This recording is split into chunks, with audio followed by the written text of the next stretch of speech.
അപ്പോഴേ നമുക്കിന്നൊരു വരിക്കച്ചക്ക കിട്ടിയിട്ടുണ്ടായിരുന്നു കേട്ടോ. വീട്ടിനകത്തോട്ട് കേറാൻ വയ്യ, അത്രയ്ക്ക് മണമായിരുന്നു കേട്ടോ. ഈ മണം അടിച്ചടിച്ച് എനിക്ക് കൊതി കൊണ്ട് നിൽക്കാൻ വയ്യാത്തൊരവസ്ഥ എത്തിയപ്പോഴത്തേക്കും ഏട്ടൻ്റെ അടുത്ത് ഞാൻ പറഞ്ഞു എനിക്കിതൊന്ന് കട്ട് ചെയ്ത് തരുമെന്ന് പറഞ്ഞപ്പോഴത്തേക്കും ഏട്ടൻ കട്ട് ചെയ്ത് തരുവാണേ. ഈ ചക്ക കട്ട് ചെയ്യുന്ന മെയിൻ ആയിട്ടൊരു ഇതെന്ന് പറയുന്നത് നമ്മളതിലൊരു കറയാണ് കേട്ടോ. ഈ കറ കാരണം നമുക്ക് സ്വസ്ഥമായിട്ട് കഴിക്കാനൊന്നും പറ്റത്തില്ല.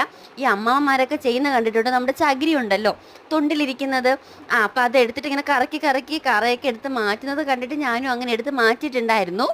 എനിക്ക് ഈ ചക്ക മാങ്ങ അതൊക്കെ എന്ന് പറഞ്ഞാൽ ഭയങ്കര ഇഷ്ടമാണ് കേട്ടോ. അത് എവിടെ ഉണ്ട് അവിടെ ഞാൻ ഇങ്ങനെ ചത്ത് വീഴും, അത്രയ്ക്ക് ഇഷ്ടമാണേ.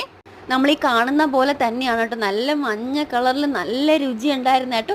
തേൻ വരിക്കയാണെന്നാണ് എൻ്റെ ഒരു നിഗമനം. പക്ഷേ അപാര ടേസ്റ്റ് ആയിരുന്നു, നല്ല രുചിയായിരുന്നു കേട്ടോ. ഒറ്റ ഇരിപ്പിൽ ഈ ചക്ക ഫുള്ളും കഴിക്കേണ്ട കൊതി എനിക്ക് ഉണ്ടായിരുന്നു. ഇത് എൻ്റെ കയ്യിലിരിക്കുന്നില്ല, ഈ പീസ് ഫുള്ള് ഞാനാണ് ഒറ്റ ഇരിപ്പിന് കഴിച്ചത്.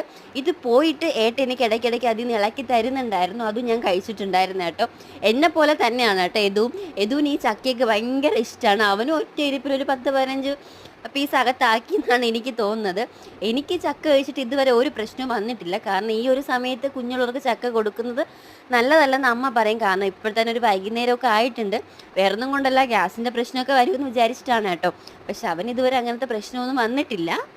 ചക്കയപ്പം ഉണ്ടാക്കാന്നൊക്കെ അവിടെ കൂടി ഇവിടെ കൂടി ആരൊക്കെ പറയുന്നുണ്ടായിരുന്നു. പക്ഷെ അതിനൊന്നും കിട്ടാത്തൊരു ടേസ്റ്റാണ് ഈ ഒരു ഫ്രഷ് ചക്ക നമ്മൾ അതിൽ നിന്ന് ഇളക്കി കഴിക്കുമ്പോൾ കിട്ടുന്നത്. ഈ പഴുത്ത ചക്ക മാത്രമല്ല കേട്ടോ, എനിക്ക് ഈ പച്ചച്ചക്ക വെറുതെ കഴിക്കാനും ഭയങ്കര ഇഷ്ടമാണ് കേട്ടോ. ഇപ്പം ചക്ക സീസണൊക്കെ